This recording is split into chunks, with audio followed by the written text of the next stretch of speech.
노후 준비 대부분 이렇게 생각합니다. 집 있으면 괜찮다. 연금 나오면 괜찮다. 그런데 현실은 다릅니다. 노후에 가장 먼저 무너지는 건 집도 아니고 연금도 아닙니다. 바로 현금 흐름입니다. 오늘은 왜 노후에 현금이 가장 중요한지, 그리고 현금 흐름이 끊기면 어떤 일이 생기는지 현실적으로 말씀드리겠습니다. 젊을 때는 문제가 생겨도 다시 벌 수 있습니다. 그런데 은퇴 후에는 다릅니다. 갑자기 병원비, 간병비, 생활비가 늘어나도 다시 큰돈 벌 기회가 거의 없습니다. 그래서 노후에는 얼마를 가지고 있느냐보다 매달 현금이 들어오느냐가 훨씬 중요합니다. 실제로 많은 분들이 집도 있고 자산도 있는데 생활은 불안합니다. 왜냐하면 당장 쓸 현금이 부족하기 때문입니다. 노후에 가장 먼저 현금이 필요한 순간이 바로 병원입니다. 갑자기 입원하거나 수술하게 되면 생각보다 돈이 빠르게 나갑니다. 그리고 더 무서운 건 간병비입니다. 간병 시작되면 월 300에서 500만원, 몇 년 가면 1억 넘는 경우도 많습니다. 이때 현금이 없으면 어떻게 되냐? 예금 깨고 대출 받고 결국 집까지 급하게 정리하게 됩니다. 즉, 현금 부족이 노후 붕괴의 시작이 되는 겁니다. 두 번째 위험한 상황은 자녀 지원입니다. 많은 부모님들이 자녀에게 집을 사줄 때 퇴직금이나 노후 자금을 먼저 씁니다. 처음엔 괜찮아 보입니다. 그런데 나중에 내 생활비가 부족해지기 시작합니다. 문제는 이미 준 돈은 다시 돌려받기 어렵다는 겁니다.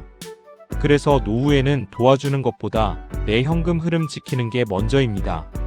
그리고 정말 많은 분들이 착각하는 게 있습니다. 집 한 채 있으면 괜찮다.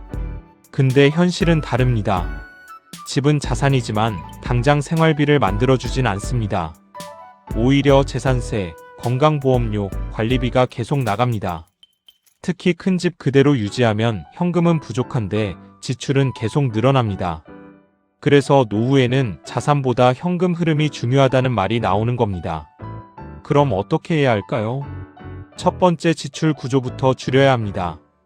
불필요한 보험, 큰 집 유지비, 고정 지출부터 정리해야 합니다.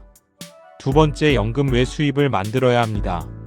소액 임대소득, 배당, 단기 일자리, 경험 활용, 이런 구조가 필요합니다. 세 번째, 비상현금을 반드시 확보해야 합니다. 노후에는 투자금보다 바로 쓸 수 있는 돈이 훨씬 중요합니다. 노후 파산은 대부분 갑자기 오지 않습니다. 현금 흐름이 조금씩 무너지면서 시작됩니다. 생활비 부족, 병원비 증가, 간병비 발생, 대출 증가, 이렇게 연결되면서 결국 무너지는 겁니다. 그래서 노후 준비 핵심은 돈을 많이 모으는 게 아니라 돈이 계속 들어오는 구조를 만드는 겁니다. 정리하면 딱 이겁니다. 노후에는 집보다 현금, 자산보다 현금 흐름이 중요합니다. 병원비, 간병비, 생활비, 예상치 못한 상황은 반드시 옵니다. 그때 버티게 해주는 건 결국 현금 흐름입니다. 지금부터라도 내 노후 현금 구조 꼭 점검해 보시기 바랍니다. 노후는 자산으로 버티는 게 아니라 현금 흐름으로 버티는 겁니다.